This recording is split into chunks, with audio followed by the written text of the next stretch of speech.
Here we go. Wanna do the same thing. Here we go. Don't wanna play the same game. Hey. My bad, y'all. What's going on, people, man? Six-man K-Styles here. As you already know, you are now tuning in to the six-man combo. Um,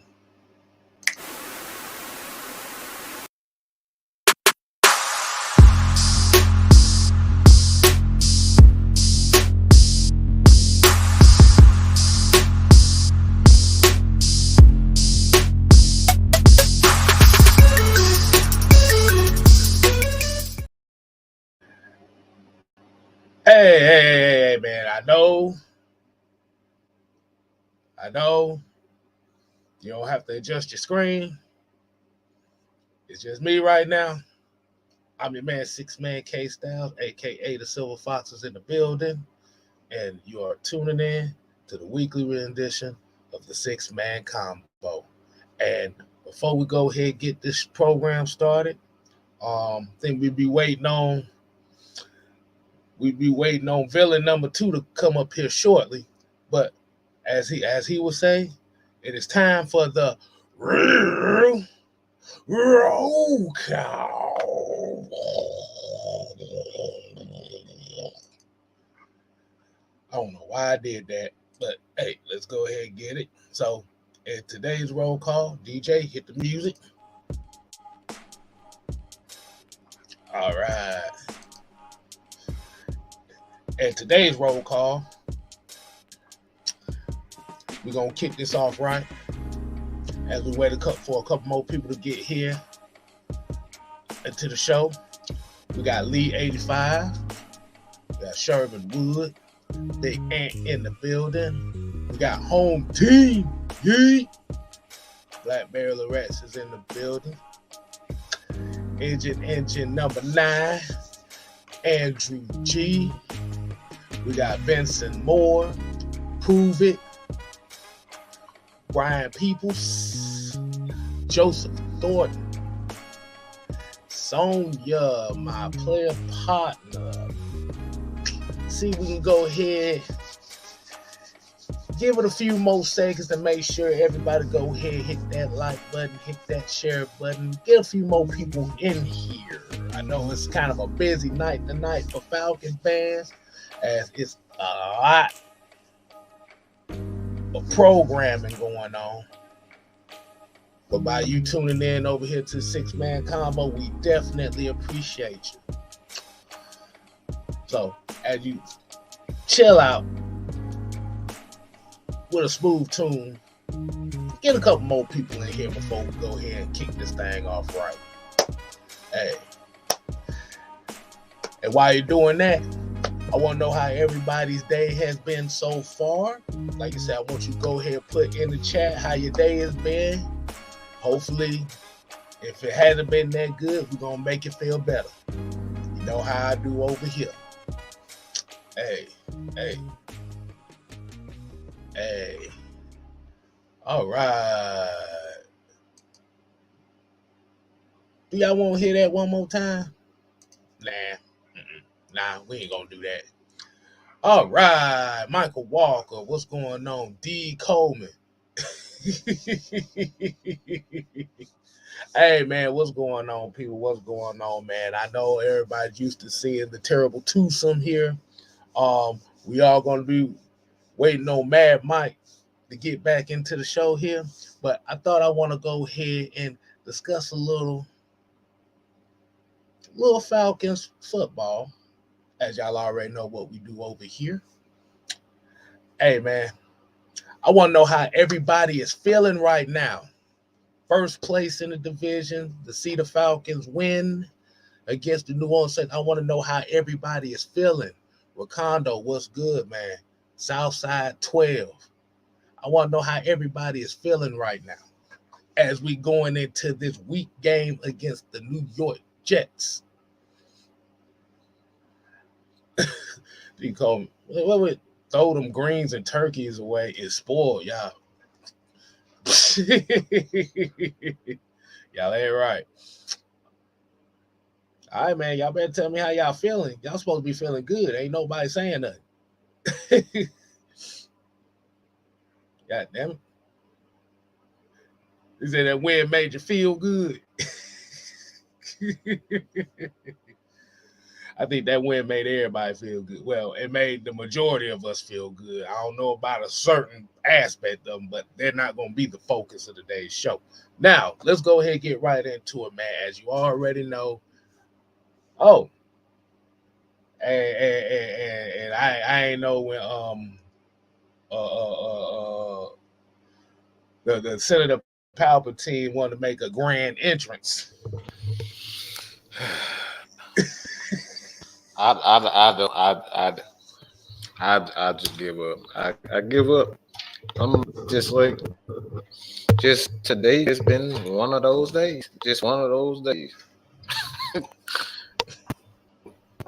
Just one of those days. Just one of those days. Yep. You want me up, I'm gonna let you down. Yeah. I know it's another song, but goddamn it, I just felt like singing it right now. What about your friends? All right, man. Hey, it goes hand in hand. What you just said goes hand in hand. Exactly. Okay, so here we go, man. As me, Mike, and the crew, as we was watching the game this Sunday, I wanted to go ahead and dig deeper into the running game, which took over for the Atlanta Falcons against the Saints. So it's definitely shouts out to Bijan Robinson once again. As y'all watched the Realist OG show earlier, as they spoke on it, the second Falcon player, second Falcon rookie in franchise history with a rushing touchdown and a receiving touchdown by him leading the way with 15 carries, 91 yards, and a touchdown. Followed by Tyler Algier, 10 carries, 64 yards. Followed by Cordero Patterson for 8 carries, 43 yards.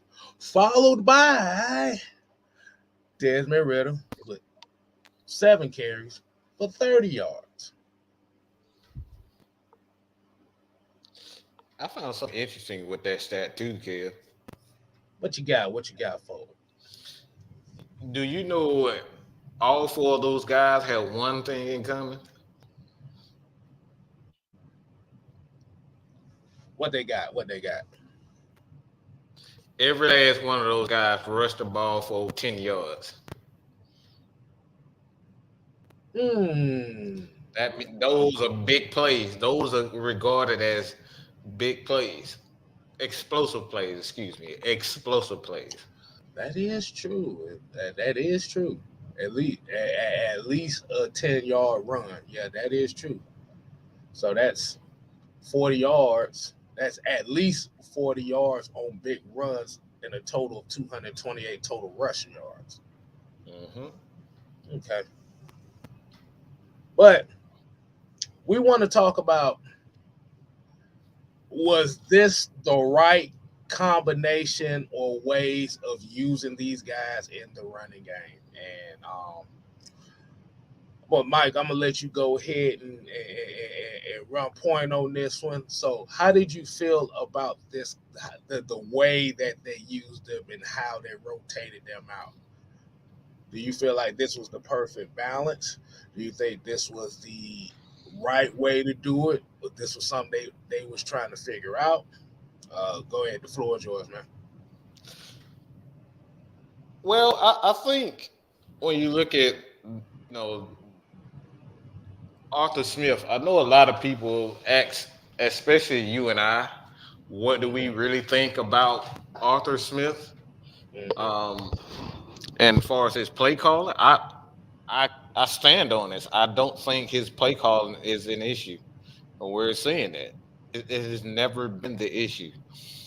The thing is using the proper personnel at the proper time. I think that's what he's learning. So play calling isn't the issue. It's Mm-hmm. more, if you want to say, schematics than anything, and that's personnel. So is it really schematics? Yes, no. I mean, it's in the vicinity. So I'll say that. But um, I thought he did exactly what he said he was going to do. He was going to learn from each game, and he's doing exactly that. When you saw what a lot of people were getting on him for not playing Bijan Robinson and giving him as many yards or carries or touches that he deserved, that he quote unquote deserved.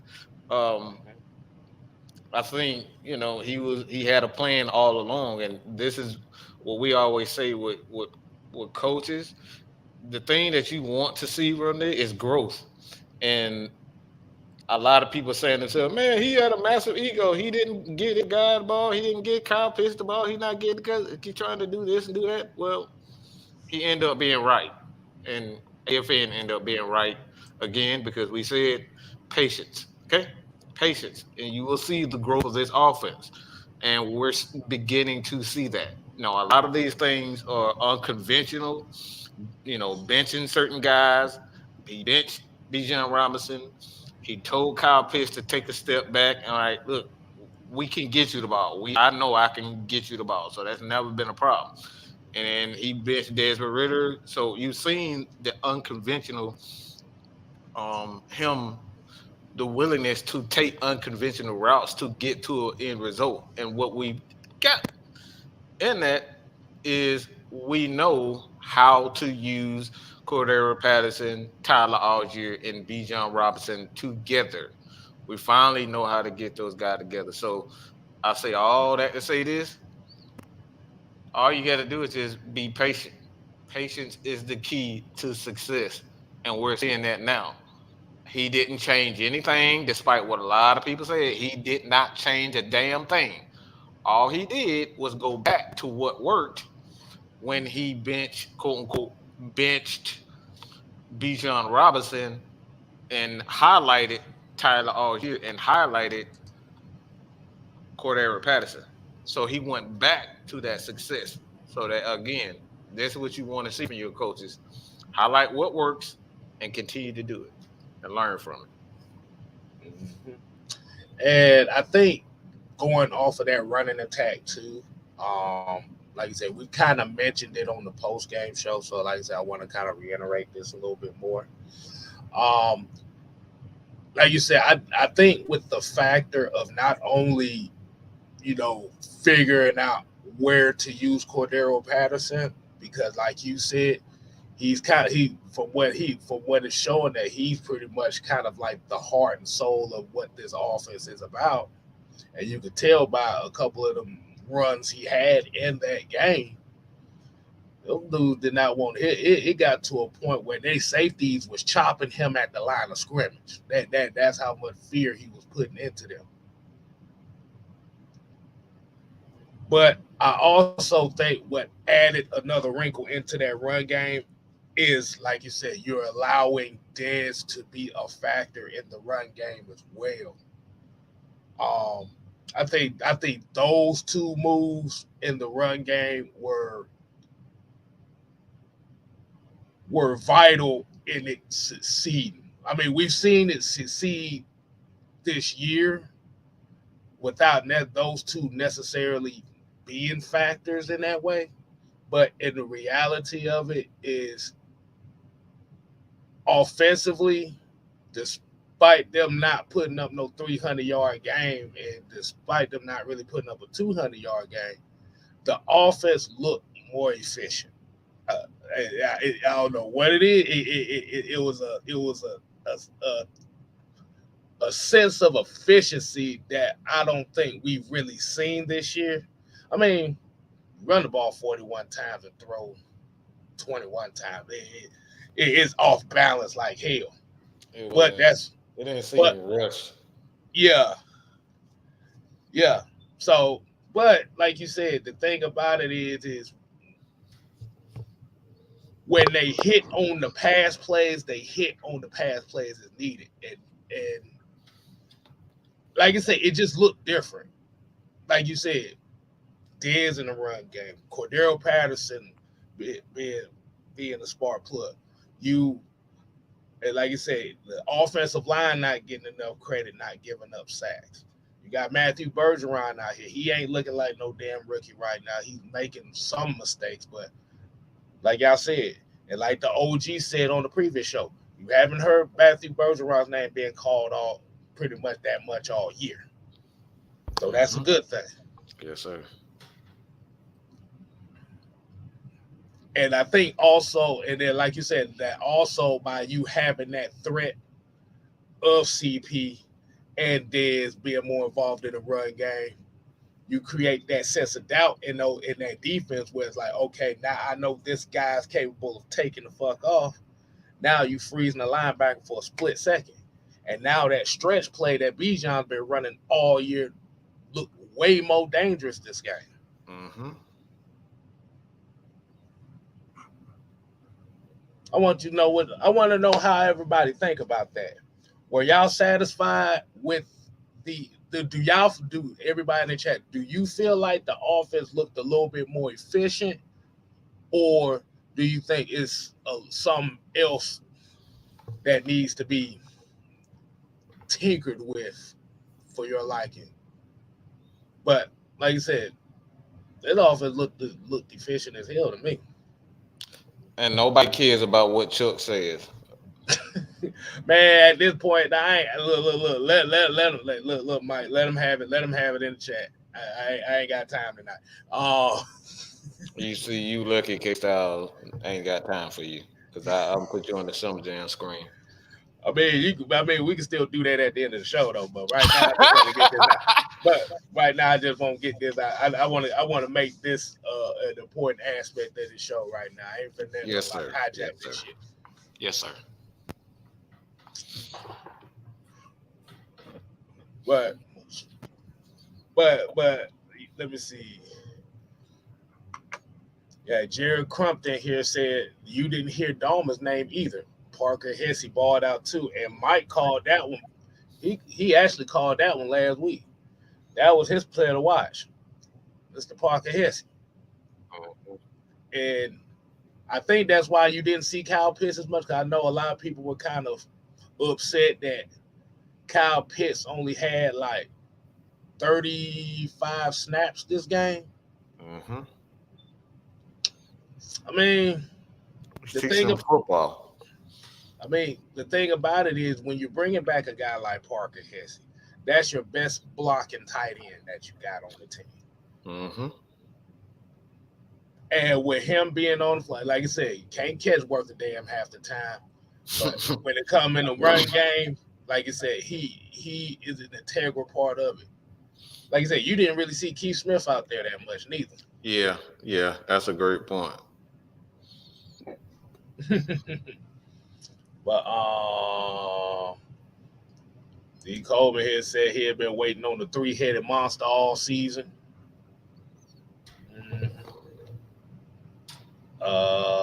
John St. Clair said these guys are extremely talented. They still have to learn to play together. Hey man. Hey, like you said, that comes with the territory, man. That comes with the territory.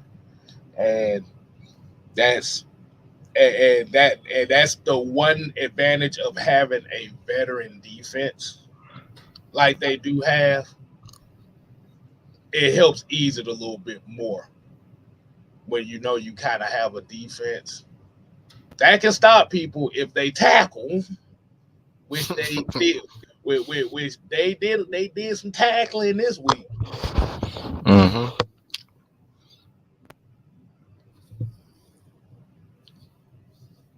And you know what? I'll address one Chuck comment right quick. We're gonna do a Chuck comment every 10 minutes because he's gonna come with no. He said, not in the passing game. Drake London 1 target, Kyle Pitts 2 targets. It ain't rocket science. So what Chuck is mad about is they didn't throw the ball enough. Look, he didn't get his dick hard enough. Okay, that's all that was. His dick didn't get hard enough for Kyle Pitts. That's all he's saying. Okay, See, but we know but you like hard for Kyle. but like I said, that's the thing I'm talking about. When you have a lot of players like this on the team, somebody's not going to catch the ball. And for one thing, hold on, let me look at some numbers. Let me look at these numbers right Yeah, here. yeah. The targets. That's what you looking at, Kid. I ain't looking at. I'm just gonna look at the overall game. The overall. It's a yeah. I mean, the thing is, every star got the ball. All our best players got the ball in this game. That's what you Hmm. want.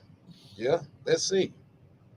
Drake London 5 catches, 91 yards. Kyle Pitts 2 for 22.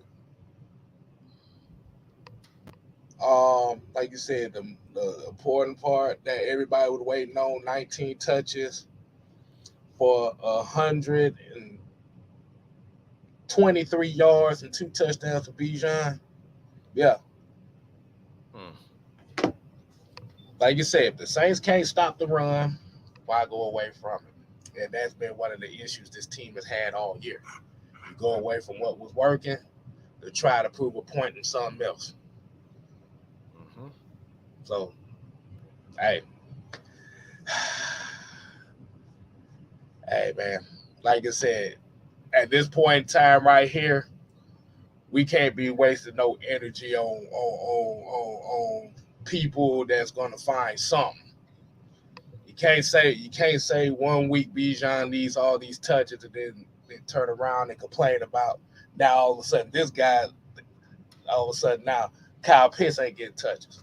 Next week Kyle Pitts gonna get touches. Then we're gonna hear about Drake London not getting no touches. It's gonna be like Hmm.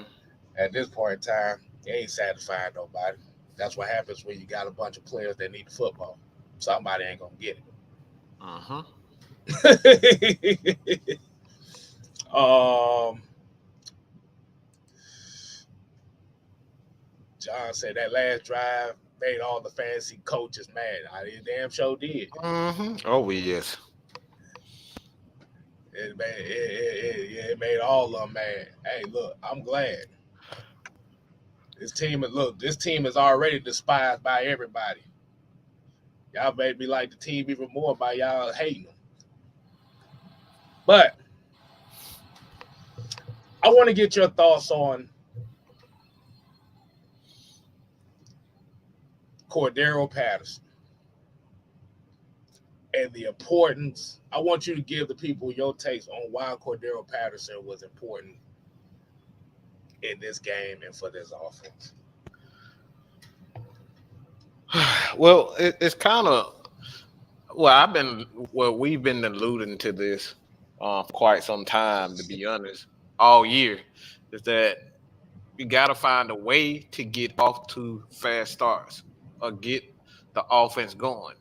And one thing, it's two things that we've stated outside of this particular point. One is something that you brought up is the RPO, kind of using the RPO, kind of get the offense. One in particular, Desmond Ritter, kind of get his blood flowing a little bit. He's the type of guy, he likes to get hit. He likes to be active in the game, and when he's not active in the game, he kind of gets off to a slow start, a sluggish start. So we kind of got that, and then the second one that you pointed out is using him a little bit more motion with our wide receivers, um, in particular with him, a lot of action in the pocket, just rolling him out, moving around, him stepping up. It's like in the first 3 to 4 games or so, he was kind of hesitant to take off and utilize his legs a bit. So we kind of saw that. And then the third one, which you actually the question is really just Cordero Patterson, man. This dude is just the heart and soul of the Atlanta Falcons. I like we try to. It's like sometimes you want certain guys to be the superstar, which is Bijan is that, which Kyle Pitts is that. That's what Drake London. Those guys are the superstars. Those are the pretty faces of the organization. And then you got guys. You know, everybody got that Luca Brasi. He's our Luca Brasi. He's the guy that's like, look, all right, watch how you talk to my Dunn. Watch how you talk to, you know, Miss Maggie, why are you talk to K Styles? This is what he is for the Atlanta Falcons. You gonna watch how you look. Y'all gonna put 8 in the box? All right, keep doing that. I'm gonna show your ass something. That's what we saw. That's what we saw from Cordero Patterson. He is the fucking engine that gets this Atlanta Falcons going. And when you see him and Tyler all year, it's just it becomes a competition. It's almost like it's almost like Cyclops and Wolverine fighting over the same girl. It's like, look, no, I can do this better than you. Look, I don't know why she with you. I'm that dude. You know what I'm saying? This is what this is. This is what this is all about. It's a competition within a competition, with on the same team. This is what Cordero Patterson is. The dude was running through people's chests, and he enjoyed it. He enjoyed it.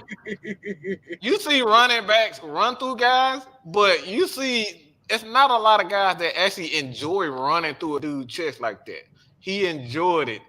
And you saw how he get when he gets up off that ground, man. It's like, look, they don't want him to get up off the ground because if they do, they know he gonna pump up the crowd and he gonna pump up this offense.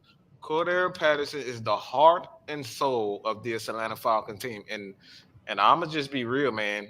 If the Falcons don't find another guy like Cordero Patterson, I don't see how you can let him walk. I don't see how you can let him retire. This guy is that important to this team. That run game, I said to myself, 9 minutes to go in this game. I said to myself, this game is over. And then I said to K Styles, I told him after the game, I think I said it during the post game show too, but when I saw 9 minutes left, we got a lead. I said, yeah, we got this shit. Why? Because when our offensive line is bullying people the way that they did, when we running the ball the way that we did, that's not a defense in the NFL that can stop this offense. There's not a defense that can stop this offensive running game whatsoever. Those guys were just they was in the bag today, and they were just beautiful to watch. And we got to give them credit, man. This is CP. This is CP's team. We can sit up here and try to ignore it all we want to and deny it, but this is his team. We go where CP goes. Hey, man. Like you said, man, it's one thing. And Auntie said she said it in the chat too. She was like, "Yeah, shout out to my lunch pail O line. Welcome to run block and impose your will. O line no longer missing in action." And like you said, this was the first game. This was the first Falcons Saints game I think I've seen in a long time where it looked like the Saints players literally were quitting. This is the first. Even from last year, I don't think I've seen them quit like this. No, they were physically quitting. You see that many injuries by offensive and let me say this again, offensive and defensive players. They literally physically quit. You can see it. So, yeah, like you said, you saw Cam Jordan walk off the field with 3 minutes to go in the game. He walked to the locker room. He was limping a little bit, but I ain't never seen. Like I said, I've never seen that. But like you said, this is what they want the identity of this team to be. If this is where they want to go down this route, then damn it, go down this route. We saw CP doing that. Man. You saw Terry Fontenot in the he was already on the damn field when they was coming off the field. He was there greeting them. So you know it means something. It meant something to them. Right.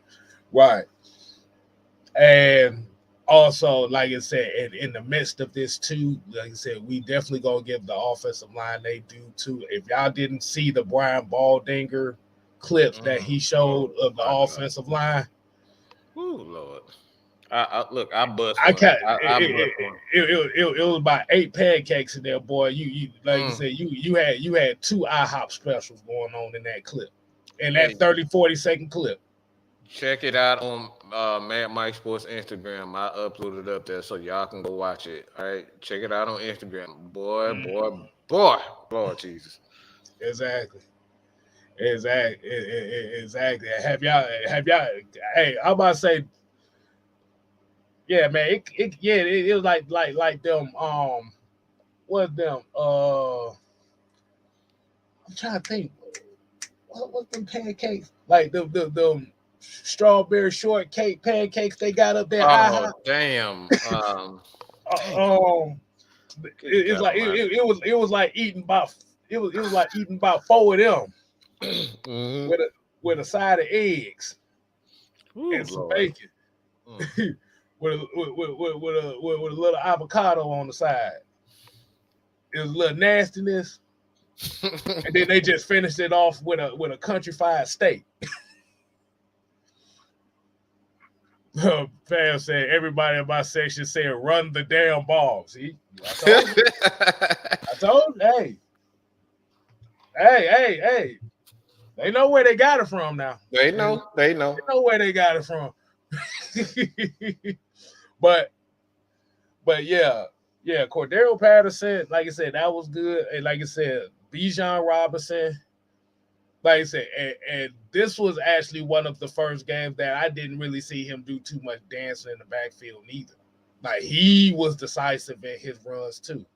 Hmm. Once again, that shouts out to the offensive line as well.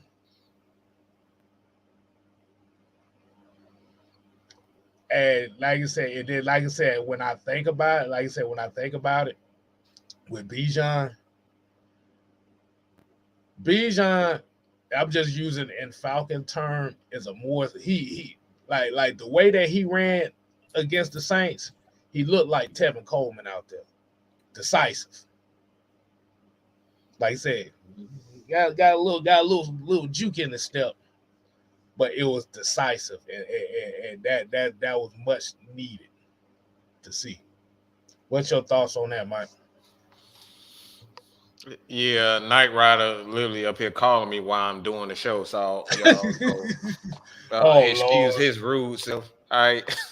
oh Lord, All right. But skip, skill. skip. But I forgot the damn question. All right.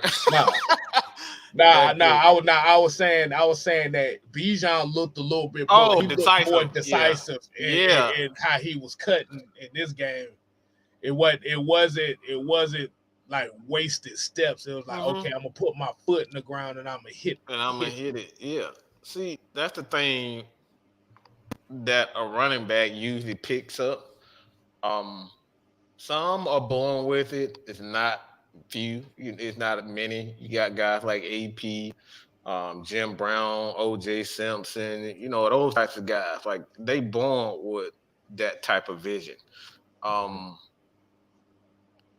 we're beginning to see the maturation point of a superstar because what I'm seeing from him, like you said, is decisive, knowing how to set up your blocks, knowing when you have to make something out of nothing, like a Barry Sanders, like a Emmett Smith. One of the things I always say people underestimate about Emmett Smith is his vision. Mhm. Yeah, he had a great offensive line, but you still got to see those holes being opened up. For you. You still got to run. You know how to set them up. You got to be able to set your skill set up, and that's the thing with Emmett Smith and Barry Sanders, AP, all these running backs. They know how to set their own their skills up. For instance, we saw on the stretch play a couple of times, especially during the I thought this probably the best run I saw, and it's probably not what y'all think it is, but he actually got a stretch play to the right side off of Caleb and Mhm. Chris. And instead of going out of bounds, what did he do, Kid? He cut that some bitch up field. He cut that. See, and these are the things. These are the things that you like. Running backs that are gifted, they have the ability to see things before they happen, or they know how to set up guys before it happens. And this is what we're beginning to see. And this is why you need. This is why Arthur is giving him a lot of touches. This is why it's like I understand that Tyler Algier, but Tyler Algier, um, I I don't want to disrespect him and say he's a finished product, but he's a finished product. If you understand what I say, he still got a way to learn as far as the entire game of being a running back, how to pick up blitzes, how to set up, how to be a better pass catcher, all these types of things. But I think as a runner, he is who he is at this point. Tyler Algier is that fucking dude. All right. But I think Bijan has a ways to go in his development as a runner, as a finished runner. And that's what we said. He got all the physical tools, he got all the gifts, but that vision is the one thing that escapes him. So that's what I see from him. That's I'm just like, it's getting better. And I'm telling y'all right now, if this dude gets better, this NFL is they in fucking trouble. Yeah. They in a lot of trouble. If he finally puts the vision together, yeah, they in Mhm. trouble. Yeah, because even on that touchdown run he had, if anybody kind of paid attention how that touchdown run had, like you said, it was decisive. But then what he did was he I don't know, was it Tyron Matthew, or was it Maine, Marcus Maine? He set him up. Mm-hmm. See, he Mm-hmm. he inside out his ass. He Mm-hmm. cut in. Safety came in, was about to try to get him right at the spot, and he cut right back out, broke the tackle Mm-hmm. for the touchdown. And that's Mm-hmm. what that vision Mike is talking about. Like you said, it's one game that we're seeing all this. We want to see it on a consistent basis. We're gonna definitely be like, okay, yeah, this is for real, especially after this next couple games. But like you said, this type of game here is, and I'm not talking about just Bijan, but everybody in general. But this is exactly what we want to see on a consistent basis. Like I said, for me, I'm not worried about this being a 300 passing yard team at this point. This team has to be a win by any means necessary team. Mm-hmm. I am not trying to see the Falcons be flashy out here. We done tried flashy. The flash ain't work. Mm-hmm. People complained about it being boring. Then people complained about it being flash. Damn that. You do whatever needs to be done. All right. So Alice said it was Marcus Maine. He kind of shoved off. But Okay. yeah. So yeah, on that play, like you said, and good God Almighty, boy, Caleb McGarry and Chris Lindstrom. Oh boy. I don't know what the hell. I don't. Well, They had they Wheaties. They ate they Wheaties for damn damn. sure. Uh, they was on that booger sugar the way they was blocking. Yeah, These them dudes. motherfuckers, these motherfuckers, these They were motherfuckers, punishing them. bro, these motherfuckers double teamed the guy that wasn't even in the play. They Mm-hmm. ran his ass down 20 yards down the field. Yeah, they did. They did. Yeah. Oh boy. They was on that bullshit, boy. I was like, yeah, they chose violence today. Mm-hmm. But for a rivalry game, you had to get up one way or another with a game like this. So we kind of expected them to be amped for it. But yeah, man. I like what Bijan did. I like the selection, like you said. It wasn't okay. We're gonna make it all Bijan. We ain't gonna make it all Dez. We're gonna make it all this guy. It was everybody. And it wasn't like, okay, I'm gonna run 9 straight times with Bijan, then go 1 here, then go 4 straight to Bijan. It was, I'm gonna get 2 to Bijan here. I'm gonna get 3 to Cordero here. I'll throw Tyler a bone. Get 4 for Bijan, 2 Cordero, couple more for Bijan.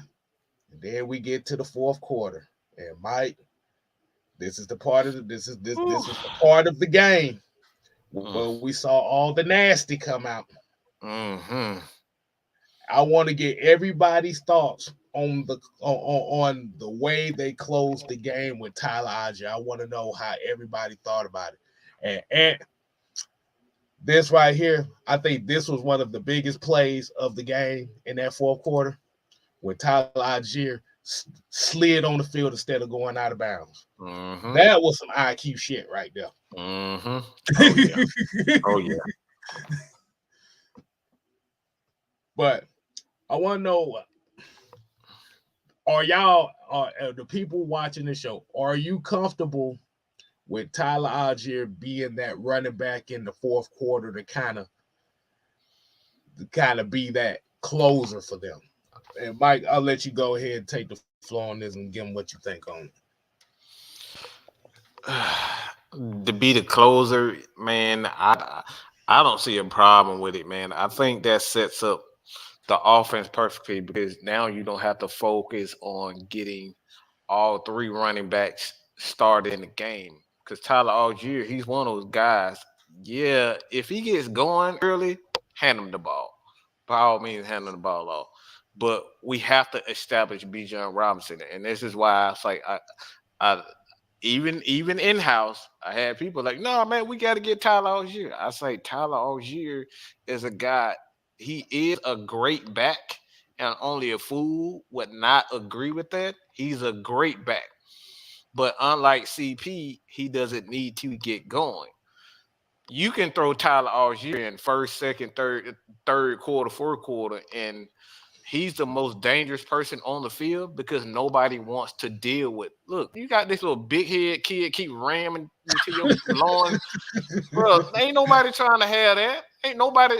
You don't want through war. You don't want through all this. You don't came home for work. You got this little snot nosed big head ass kid keep running into your damn guts, bro. That's not fun. Okay, nobody wants Tyler Algier in the third quarter.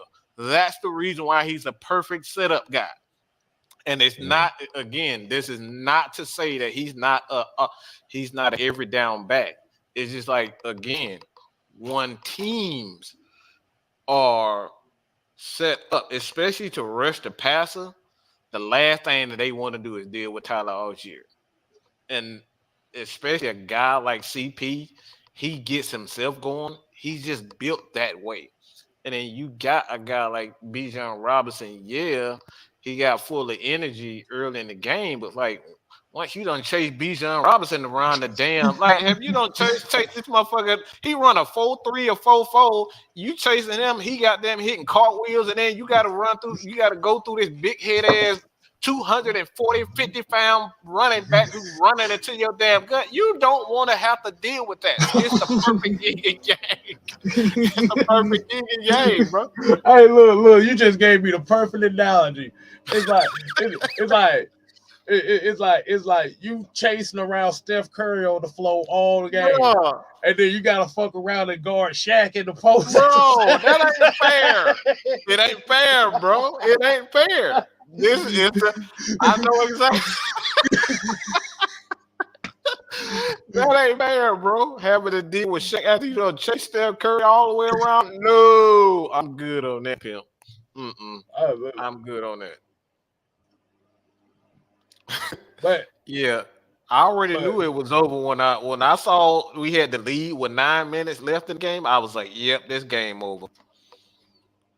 And like you said, and with Tyler, it wasn't like Tyler was like 2 yards in the cloud of dust. No, he was hitting some big runs. Mm-hmm. Yeah. 10, 15, 6, 8, 10. I'm looking like. Mm-hmm.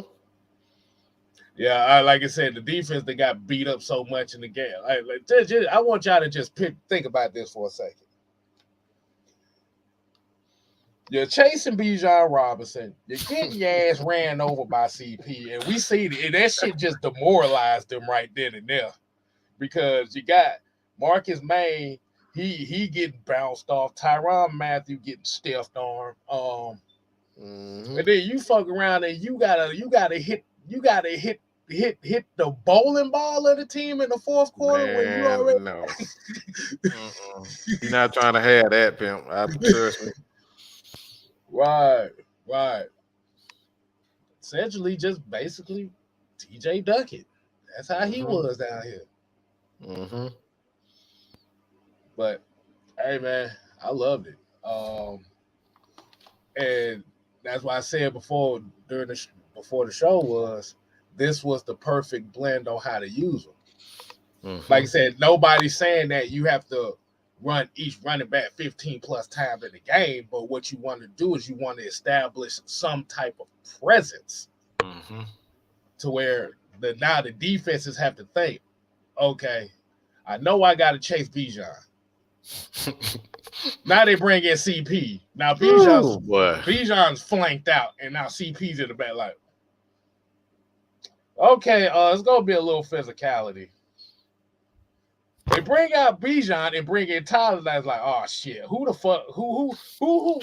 Which door I'm gonna get? Which car I'm gonna get hit by? I'm gonna get hit by Expedition, or am I gonna get hit by a Range Rover? What am I doing? Just sit here like. Yeah. But yeah, man. Hey, look, that was great, man. Like I said, 228 yards on the ground. Like you said, as y'all heard about Chuck complaining earlier in the thing where they wasn't passing the ball enough. Or no, let me take that back. Kyle Pitts wasn't getting enough targets. It's Since he said I'm putting words in his mouth. Kyle Pitts wasn't getting enough targets. I'm like, if you're up in the game, and like you say, even the passes they were completing weren't no dinking dunk plays like that. So everything was just setting up perfectly fine. It was a couple passes that could have been hit for more yards. Hey, it is what it is. But for this game, for this atmosphere, for this game that we just saw, it was going to have to be a physical game. And we cannot be, like I said, we cannot, the Atlanta Falcons cannot try to be finesse. They can't be finesse out here. They can't be finessing no more. It's getting cold now. Man, look. It's getting cold now, bruh. We in the elements now. This is what the Atlanta Falcons is built for. They team is built for the cold right now. Yes, sir. Yes, sir. Okay. Like I said, you could be pretty. You could be pretty. You can be pretty in September and October, but we're getting into December now. It's time to get ugly. You find you a big girl with some rolls. I know, boy. It's tax season coming up here. You better go get Rasputin. Shoot. Not Rasputin. Exactly. Oh man. Hey man, like you said, y'all said where the trolls at? Nah, they ain't coming. They know they ain't gonna come. When the Falcons win, they don't come. When they lose, they will be here. But like I said, at this point in time, y'all, I'm like this. I'm not putting no more energy into none of these into none of these folks because at the end of the day, we need to focus on what the Falcons are doing. And if we fucking with the fans of the Atlanta Falcons, we gonna fuck with the fans that understand what the hell is going on.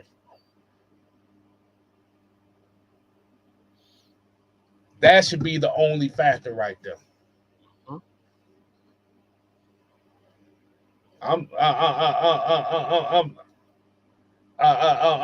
I'm sick of everybody. You know what? I'm not even gonna talk about it no more. Fuck it. Look. Look. I'm look. At this point in time, the motto is fuck them. Fuck him. Fuck Look, man. them. We fuck it.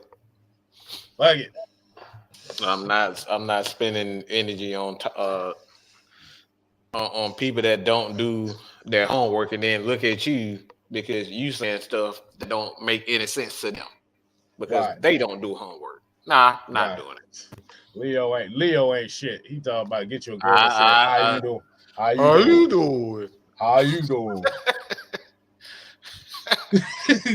You be sitting here like, fine. Be twiddling your thumbs and shit like, fine.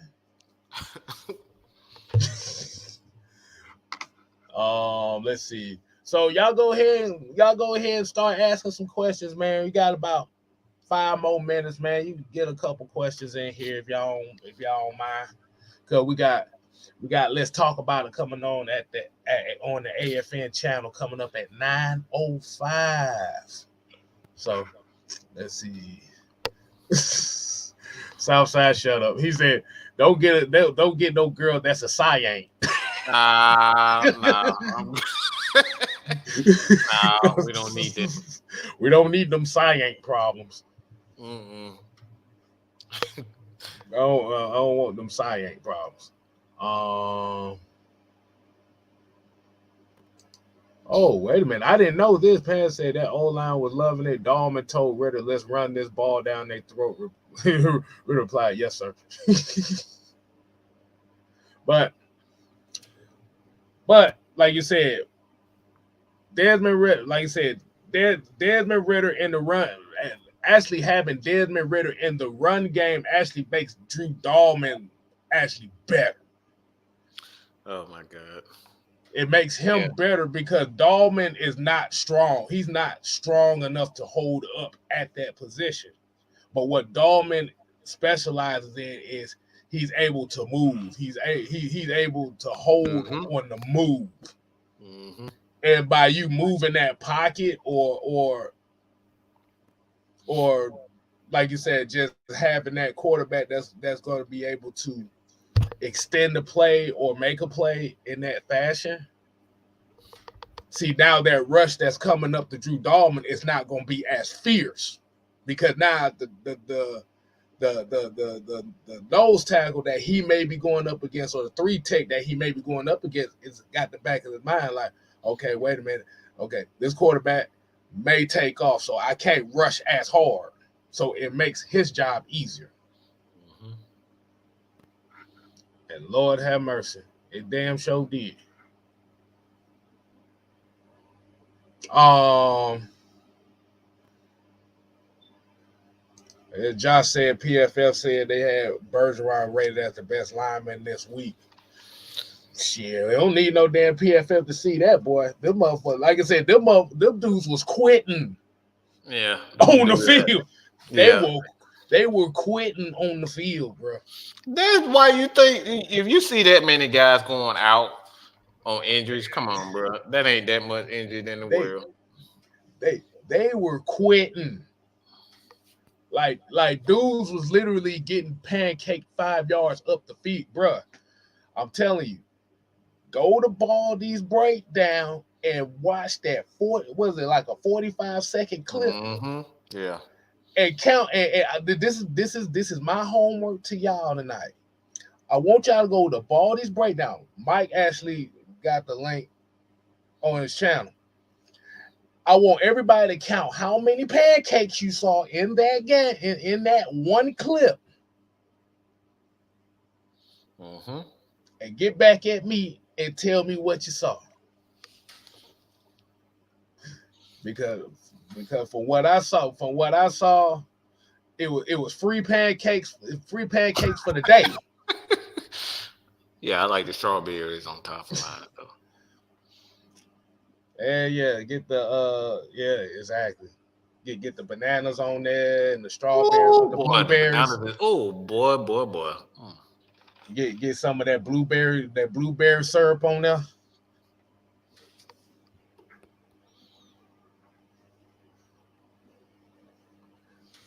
Oh, this is a good little tricky question right here. It says so hypothetically, if the league said we have to have one running back from the roster for the rest of the year, who would you pick?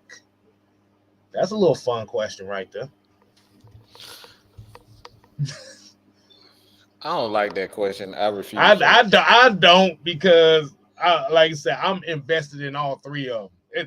That's a It's tough one. hard. I like running backs. Anybody who know me know I love running backs and quarterbacks.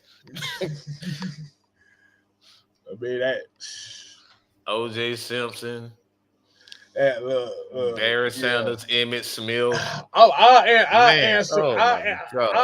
I'll answer it just for the fun of the question in itself.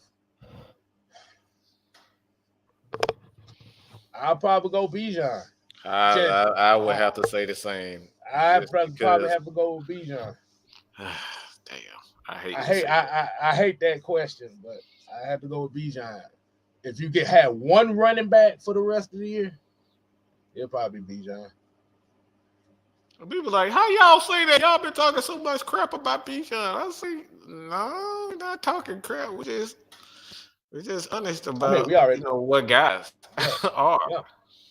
Now, one thing Bijan does have to work on in his game is when he's going out in the flats, look back at the damn quarterback. Man, he for whatever reason Look back at the quarterback. he You are the never looked outlet. back. He's So always want to stick his arm behind his back or something, kid. Like, no, look backwards, okay? look back. Yeah, this was yeah because this was the second game in a row where this man that got literally got hit in the numbers and didn't even look at the ball. Didn't even look. Yeah. Yeah, yeah. He talking about I want pancakes.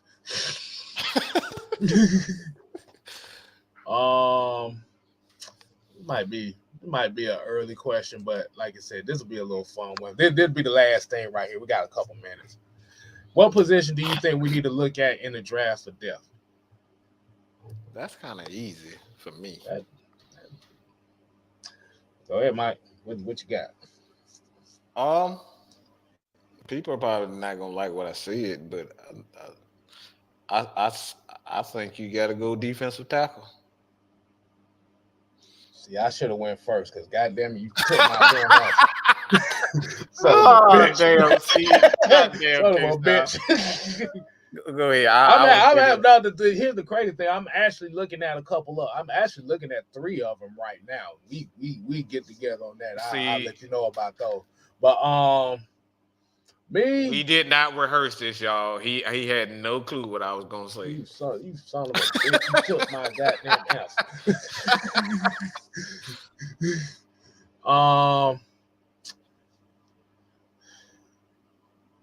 I will probably say I'll probably say O line.